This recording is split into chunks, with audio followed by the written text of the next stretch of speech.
In the summer of 1972, Clint Eastwood stopped at a roadside restaurant in rural Texas. What he saw through the window made his blood run cold. A black man was on his knees, begging. Not for money, not for help. He was begging the restaurant owner to let him buy food for his two hungry children waiting in the car. The owner laughed in his face. Clint Eastwood had just finished filming one of the most violent westerns in Hollywood history. He had played killers, outlaws, and gunslingers who solved problems with bullets. But what he did next in that parking lot required no weapon, no fist, no threat. He did something that left the restaurant owner in tears, something that made a grown man fall to his knees in the same spot where he had just humiliated another human being. And here is the part nobody talks about. That restaurant owner carried a secret, a burden he had hidden for over 20 years, something so painful that he had buried it beneath hate and anger, because facing it would have destroyed him. Clint Eastwood, a man of few words, somehow found the exact words to crack him open. What did Clint say? What was the secret the owner had been hiding? And why did this single encounter change both of their lives forever? The answer will stay with you long after this story ends. But to understand how Clint Eastwood could break through to a man consumed by hate, you have to understand where Clint came from. You have to understand the invisible scars he carried beneath that tough exterior. You are watching Starred Secrets, where Hollywood legends reveal their hidden truths. If you love stories that stay with you long after they end, subscribe now and join the family. Tell us in the comments, where are you watching from today? Because this story is just getting started. Clint Eastwood was not born a movie star. He was born into struggle. May 31st, 1930, San Francisco, California. The Great Depression had just begun crushing America. His father, Clinton Sr., lost his job, then lost it again, and again.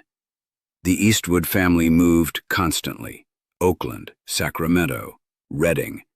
Wherever work appeared, they chased it. Young Clint changed schools so often he stopped trying to make friends. His classmates mocked his size. He was tall and skinny, awkward, a loner who kept to himself. Teachers ignored him. He was held back in school, twice. Nobody expected anything from Clint Eastwood.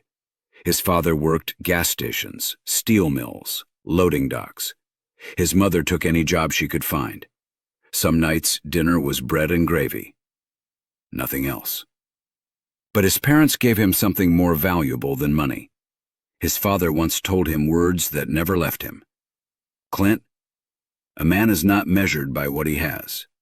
He is measured by how he treats people who have nothing. His mother taught him to observe, to listen, to understand people before judging them. Clint took odd jobs as a teenager: lifeguard, lumberjack, gas station attendant. He was drafted into the Army during Korea but never saw combat. After discharge, he drifted into Hollywood with $30 in his pocket and no connections. For years, he failed. Small roles, rejections.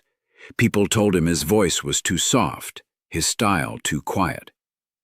Then came the spaghetti westerns. Sergio Leone saw something others missed. By 1972, Clint Eastwood was one of the biggest stars in the world. But fame never erased his memories. He remembered hunger. He remembered shame. He remembered being looked at like he was worthless. That summer day in Texas, Clint was driving back to California after a film shoot. His companion was a stuntman named Roy Jensen, a tough guy with a heart of gold. They had been on the road for hours when they pulled into a dusty parking lot. A faded sign read, "Big Earl's Kitchen, best brisket in Texas." Clint was about to discover that the real specialty here was not food. It was cruelty. The first thing Clint noticed was a black man standing near an old Chevrolet. He was maybe 35, work boots, calloused hands, a man who had spent his life laboring. Beside the car, two small faces pressed against the back window, a boy and a girl, neither older than 6. The man was not standing tall.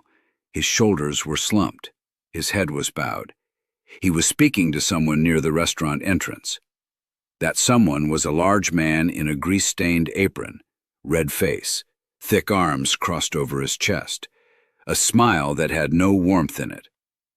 "I already told you twice," the big man said loud enough for the parking lot to hear. "We don't serve your kind. Now get before I call the sheriff." The black father reached into his pocket and pulled out crumpled bills. "Sir, please. My children have not eaten since yesterday morning. I can pay. I just need—" "Your money is dirty as you are," the owner spat. "Get off my property." The father lowered himself. One knee touched the gravel, then the other. A grown man kneeling before another man, begging for food for his children. The owner laughed. Clint Eastwood felt something inside him turn to ice. He stepped out of the car. Roy called after him. "Clint, hold on! Let me—" But Clint was already walking. His boots crunched against the gravel. His eyes never left the owner's face. There was no expression on Clint's face. That was what made it terrifying. The owner saw him coming. His laughter stopped. His eyes went wide. "Lord Almighty," he whispered. "That is Clint Eastwood." Clint stopped 6 feet away.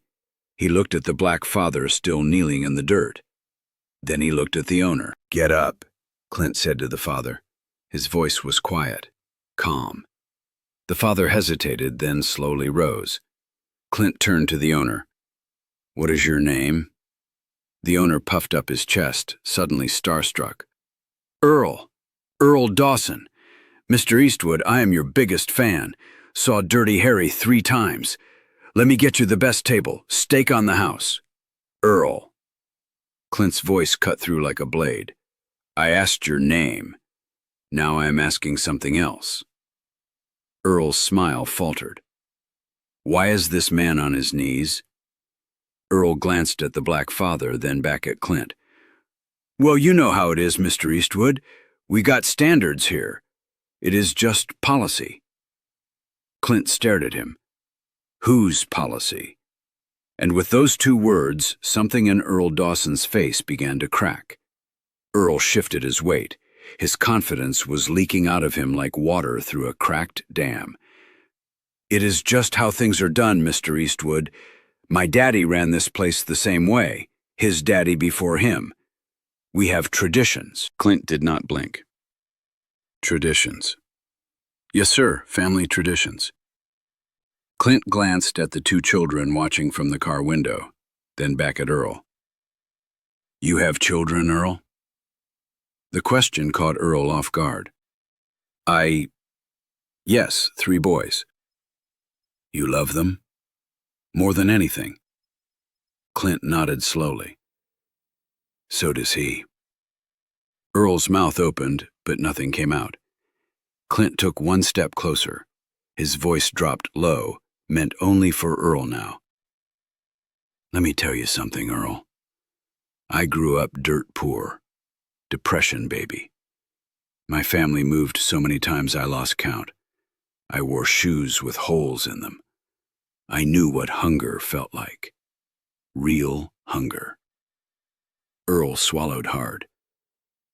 "You know who helped us when we had nothing?" Clint continued. "Strangers. People who did not know us, did not look like us, did not owe us a thing. They helped anyway, because that is what decent people do." Clint let that hang in the air. "I see a man here with 2 hungry children. I see a man willing to get on his knees and beg for food. That is not weakness, Earl. That is a father's love. That is strength." Earl's eyes were glistening now. "And I see another man," Clint said, "laughing at him, turning him away, teaching those 2 little kids in that car that the world is cruel and help will never come." Mr. Eastwood, I am not finished. Earl went silent. I know men like you, Earl. I have met them my whole life. Men who are hard on the outside because they are broken on the inside. Men who hurt others because someone hurt them first. Earl's face went white. Who hurt you, Earl? The words landed like a punch. Earl staggered back half a step. That is none of your... Who taught you that cruelty was strength? Who made you believe that pushing people down would lift you up? Earl's jaw trembled. His eyes darted to the ground. My daddy, he whispered. My daddy was a hard man. Did he hurt you? Silence. Then barely audible. Yes. Clint nodded slowly. No judgment, no disgust, just understanding. So you became him, because that was all you knew. Tears were streaming down Earl's weathered face now. His shoulders began to shake. I did not know any other way, Earl choked out. I thought if I was tough, if I kept people down, nobody could hurt me again. Clint put a hand on Earl's shoulder, firm but not harsh. Earl, your daddy's voice is not your voice. His hate does not have to be your hate. You have a choice right now, today, this moment. Earl looked up at Clint through blurred eyes. You can stay the man your daddy made you, or you can become the man your sons need you to be. The parking lot was dead silent. The black father stood watching, his children pressed against the window. Roy leaned against the car, arms folded, witnessing something he would never forget. And Earl Dawson stood at a crossroads that would define the rest of his life. What he did next stunned everyone. Earl Dawson wiped his face with the back of his hand. His whole body was trembling. He turned away from Clint without a word. For a moment it looked like he was retreating, running away. But he did not walk toward the restaurant. He walked toward the black father. Every step seemed to cost him something. Years of armor falling away. A lifetime of walls crumbling. He stopped directly in front of the man he had just humiliated. I do not know your name, Earl said, his voice cracking. The black father hesitated. Samuel Turner. Earl extended his hand. It was shaking badly. Mr. Turner, I am sorry.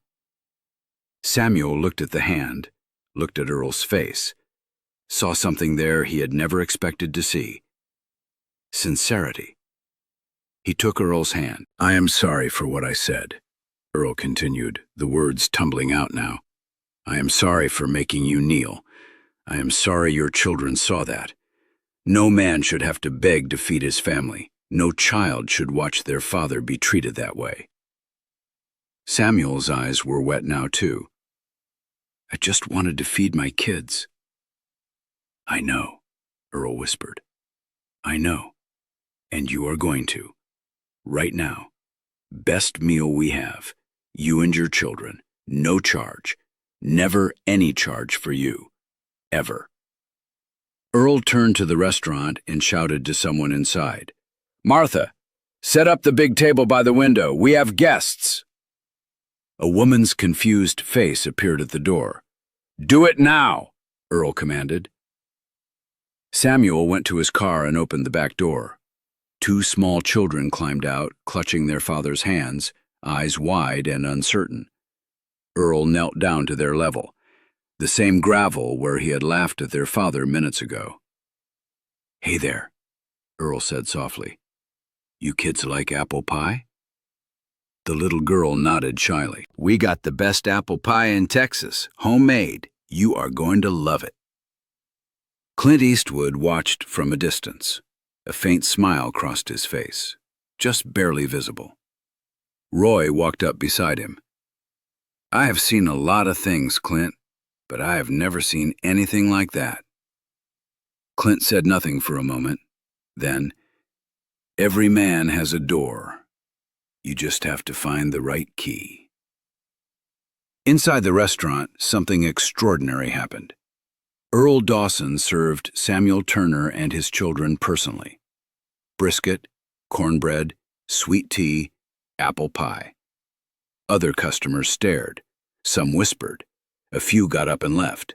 But most stayed. And some began to understand that they had just witnessed something rare. A man being reborn. But the story does not end there.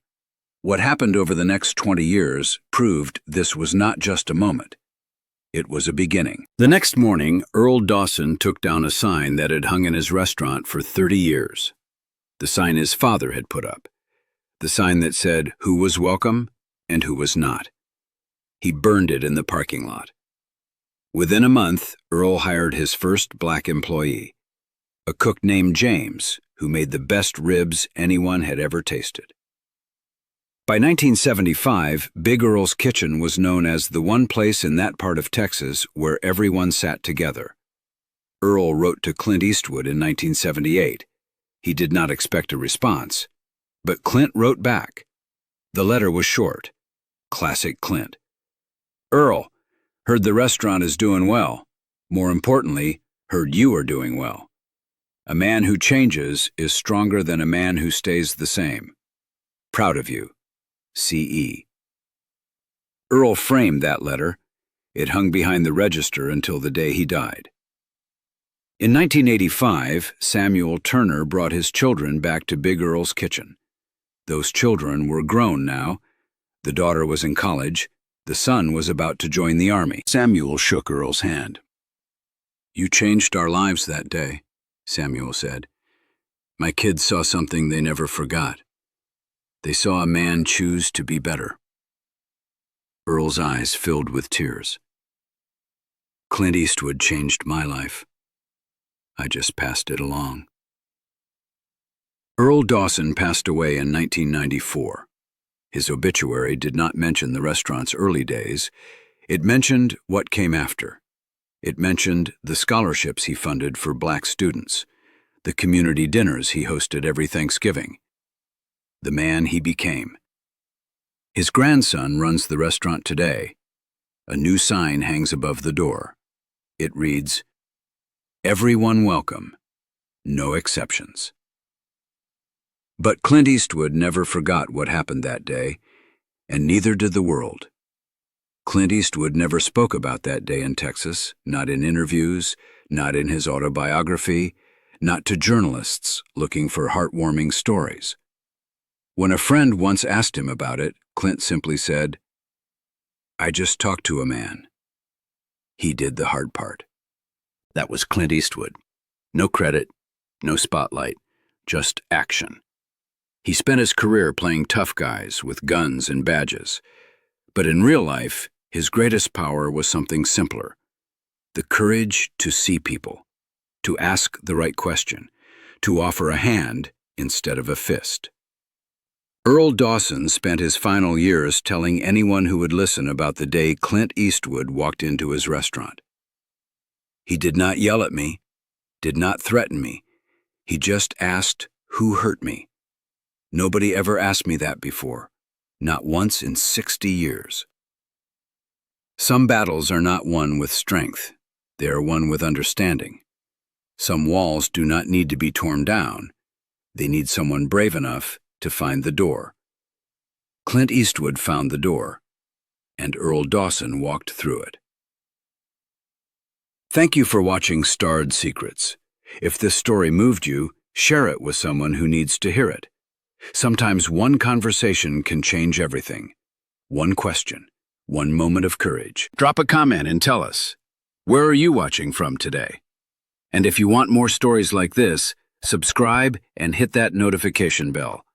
Because the most powerful weapon against hate is not a fist.